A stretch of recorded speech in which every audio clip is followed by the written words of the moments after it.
10 भारतीय अरबपति जो अब कंगाल हो चुके हैं।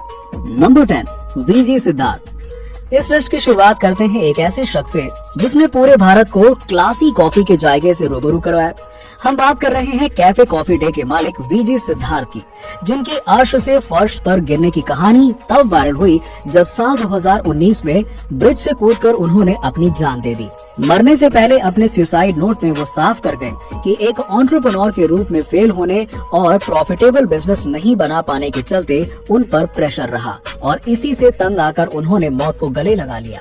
कभी a lot can happen over a coffee के टैग लाइन से cafe coffee day Indian market पर राज करता था, लेकिन इसकी बर्बादी का सफर तब शुरू हुआ जब वीजी सिद्धार्थ सीईओ के तौर पर कंपनी के लिए एक बेहतर बिजनेस मॉडल नहीं बना पाए।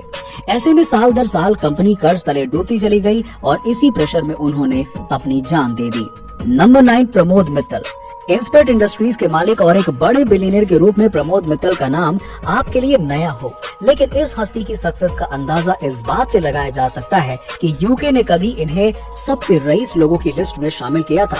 दुनिया के रिचेस्ट स्टील मैग्नेट के भाई होने के नाते इनका एक अलग रुतबा था, लेकिन ये शानो शौकत और इज्जत कुछ ही सालों में धुआं हो गई। आलम ये रहा कि लंदन की कोर्ट ने इन्हें खुद दुनिया का सबसे बड़ा बैंकरप्ट बिजनेसमैन घोषित कर दिया। दरअसल मल्टीपल फ्रॉड केसेस के चलते प्रमोद मित्तल के नाम कंट्रोवर्सीज हमेशा से रही, लेकिन ये मुसीबत में तब फंस गए जब साल 2020 में ये नूरगेट इंडस्ट्रीज यूके लिमिटेड कंपनी के 1348 करोड़ रुपए नहीं दे पाए।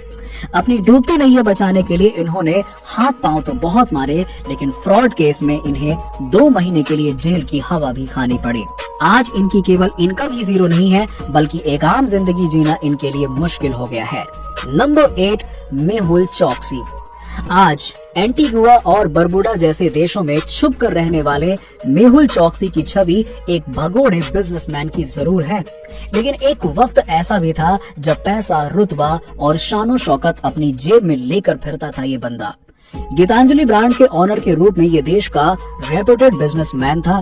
देश में 4000 स्टोर्स के साथ इनकी नेटवर्थ करोड़ों में हुआ करती थी, लेकिन साल 2018 में पीएनबी स्कैम और मनी लॉन्ड्रिंग के केस में फंसते ही ये देश से फरार हो गए।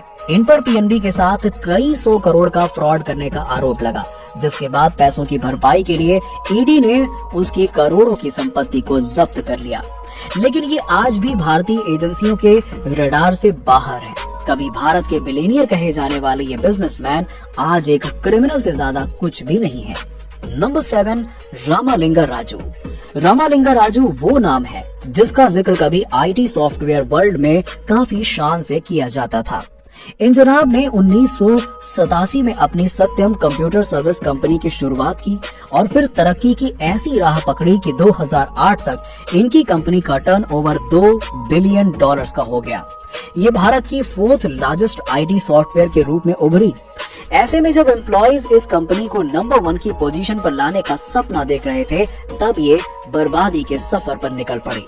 दरअसल हुआ ये कि रियल एस्टेट में पैसा लगाने के लिए इन्होंने कई सालों तक कंपनी के अकाउंट में प्रॉफिट और रेवेन्यू के आंकड़ों को बढ़ा चढ़ा कर दिखाया।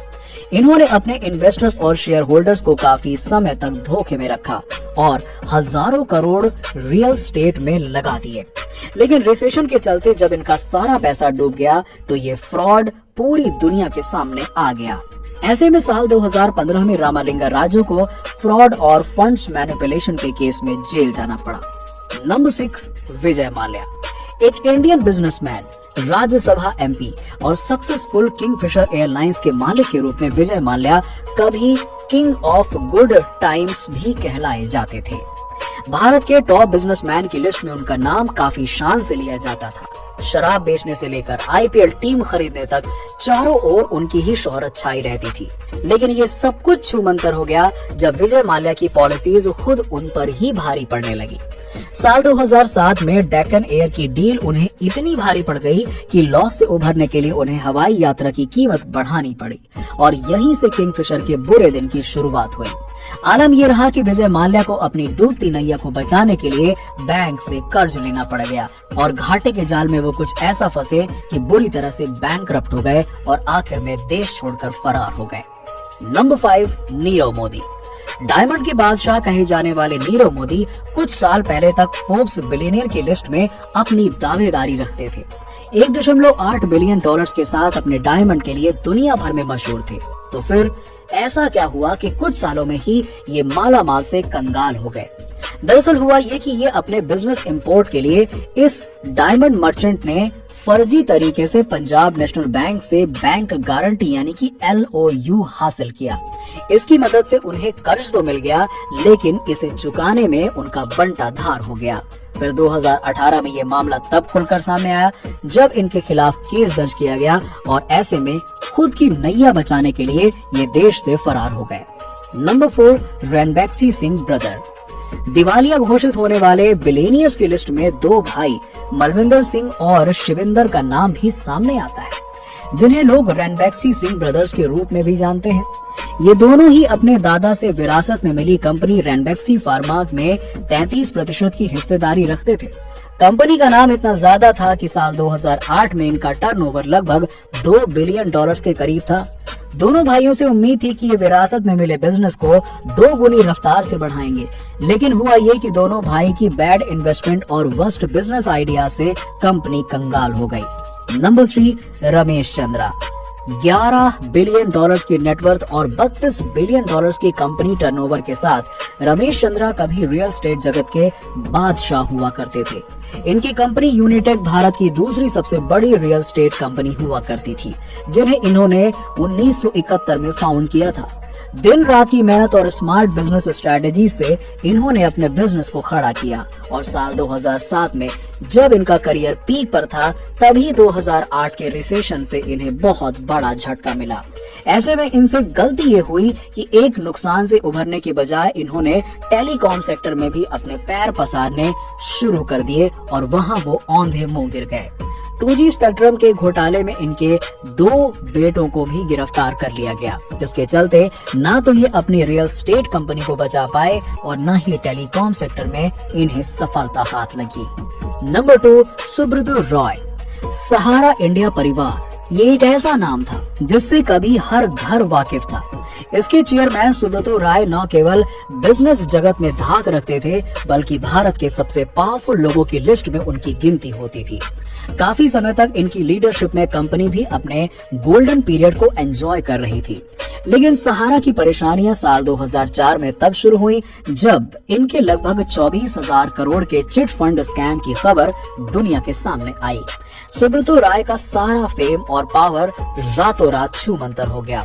सेबी ने जब केस हाथ में लिया तो सुब्रतो राय कोर्ट के सामने पेश होने में फेल हो गए और जिसके चलते उन्हें अरेस्ट कर लिया गया और हमेशा एसी की हवा खाने वाले सुब्रतो रॉय अपने फ्रॉड के चलते 2 साल तक बिहार के जेल की हवा खाते रहे और साल 2016 में पैरोल पर बाहर आए। आज इनकी हालत इतनी खराब है कि एक आम जिंदगी गुजर बसर कर रहे हैं और आज भी अपनी लीगल बैटल लड़ रहे हैं। नंबर 1, अनिल अंबानी। जब भी बिलियनियर्स की बैंकरप्सी का इतिहास लिखा जाएगा तो अनिल अंबानी का नाम उसमें सबसे पहले आएगा। कभी 42 बिलियन डॉलर्स की नेटवर्थ के साथ ये जनाब फोर्ब्स के रिचेस्ट बिलियनियर्स की लिस्ट में हुआ करते थे। इनकी सक्सेस का ही बोलबाला था कि जल्द ही ये अपने भाई मुकेश अंबानी को भी तरक्की की राह में पीछे छोड़ सकते थे, लेकिन इनकी तरक्की को न जाने किसकी नजर लग गई कि राजा भोज से ये गंगू तेली बन गए। 2010 के बाद इनके करियर पर ऐसा ग्रहण लगा कि इनकी बनी बनाई सारी पॉलिसीज एक के बाद एक फेल होती चली गई। स्ट्रेटजीज में कमी और रिलायंस जियो की सक्सेस ने इनकी टेलीकॉम कंपनी की कमर तोड़ दी और इसी के साथ वो भारी कर्ज के दलदल में फंसते चले गए। आलम ये रहा कि 2020 में यूके कोर्ट में उन्होंने खुद ही मान लिया कि वो पूरी तरह से बैंकरप्ट हो चुके हैं और उनकी नेटवर्थ 0 हो चुकी है। दोस्तों, आपको ये वीडियो कैसी लगी नीचे हमें लाइक और कमेंट्स के जरिए जरूर बताइए और ऐसी ही इंटरेस्टिंग वीडियोस के लिए देखते रहिए फिल्मी टॉक। हर उस चीज के लिए जो